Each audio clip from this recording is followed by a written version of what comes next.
Good morning students. তোমাদের জন্য আরো একটি ইম্পর্টেন্ট গ্রামাটিক্যাল ক্লাসে চলে আসলাম, যেটাকে তোমরা কনসেপচুয়াল গ্রামার বলতে পারো, অর্থাৎ অবশ্যই এটা শেখার প্রয়োজন আছে। তো আমি প্রিভিয়াস ক্লাসে তোমার কম্পাউন্ড সেন্টেন্সের উপর একটা ক্লাস দিয়েছিলাম। তো টপিকটা ছিল কম্পাউন্ড সেন্টেন্স চেনার উপায়। তো বাকি রইল সিম্পল সেন্টেন্স আর কমপ্লেক্স সেন্টেন্স। এটা পরবর্তী কোনো দুটো ক্লাসে আমি এটা ডিসকাশন করব। তো আজকে আমি ডিসকাস করব সেটা হচ্ছে যে সিম্পল থেকে কম্পাউন্ড, কম্পাউন্ড থেকে কমপ্লেক্স। তো একটা সেন্টেন্সকে আমি চুজ করে নিয়েছি, তার মাধ্যমেই তিনটেরই কনসেপ্ট মানে প্রিলিমিনারি কনসেপ্ট আমি বোঝানোর চেষ্টা করছি।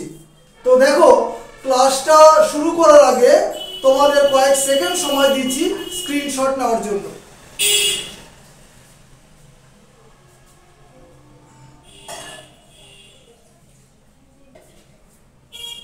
চলো ক্লাসটা শুরু করি। তো প্রথম সেন্টেন্সটা কি লিখেছি দেখো, in spite of being rich, মানে ধনী হওয়া সত্ত্বেও হি ওয়াজ হাম্বল, তিনি ছিলেন নম্র ভদ্র যাই বলো। তো দেখো, বা বিনয়ী স্বভাবের। তো এখানে পার্টগুলো বোঝার চেষ্টা করো। এটা যে সিম্পল আমি কি করে চিনবো, নিশ্চয়ই পরবর্তী ক্লাসে ডিটেলসে বলবো।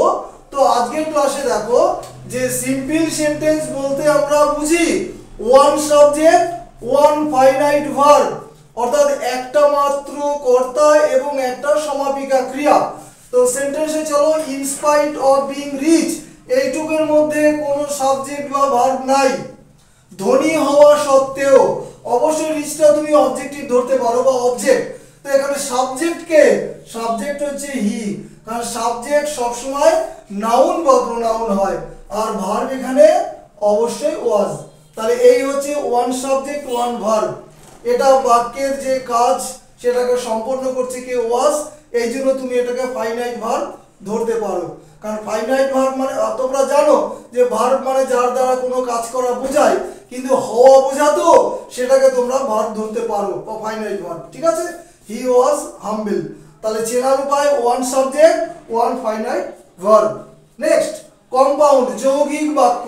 এটা ডিটেলসে হয়েছিল যে দুটো পার্ট থাকবে, মাঝের পার্টে এন্ড, সো, বাট, অর ইত্যাদি থাকবে, এবং দুটো পার্টই কিন্তু স্বাধীন।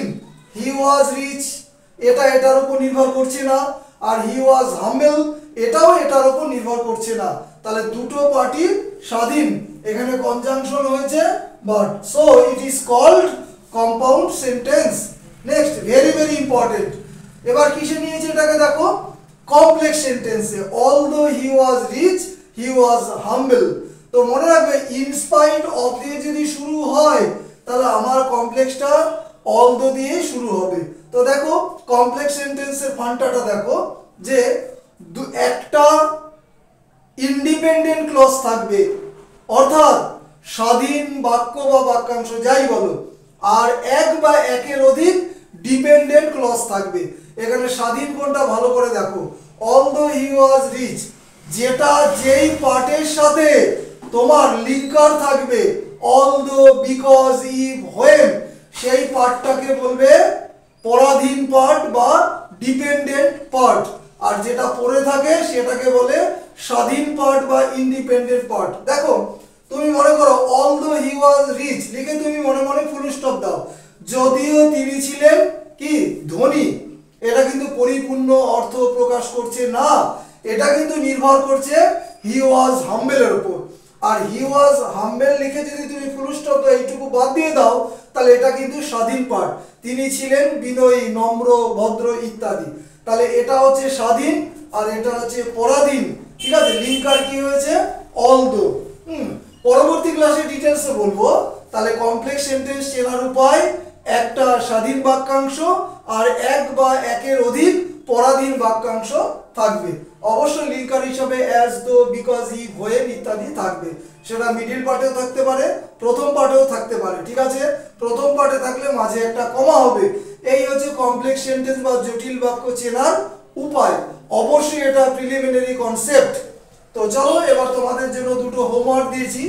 Would you like to watch a movie to CHSL থেকে দেওয়া 2023। Owl was hooting throughout the night any, এটা CGL 2023 থেকে দেওয়া। তো এই হচ্ছে কনসেপ্টটা, সিম্পল, কম্পাউন্ড, কমপ্লেক্স। তো পরবর্তী ক্লাসে সিম্পল এবং কমপ্লেক্সের ডিটেলস আলোচনা হবে। তো অপেক্ষা করবে, ক্লাসটি শীঘ্রই আসবে। আর লাস্ট কথা, ক্লার্কশিপ পরীক্ষা ইজ ওভার। তো আমি অন্যান্য ইউটিউবারদের মতো কাট অফ 40, 50, 55, 30 এগুলো নিশ্চয়ই বলি না বা বলবোও না। তো আমার কাজ হচ্ছে যে ক্লার্কশিপের মেন পার্টটা পড়ানো, বাংলা 50, ইংলিশ 50। তো যারা যারা ইন্টারেস্টেড, ফেসবুক বা ইউটিউব যারা ক্লাস দেখো আমার, তারা অবশ্যই কল করবে। তো ক্লাস শেষ করলাম। Have a good day.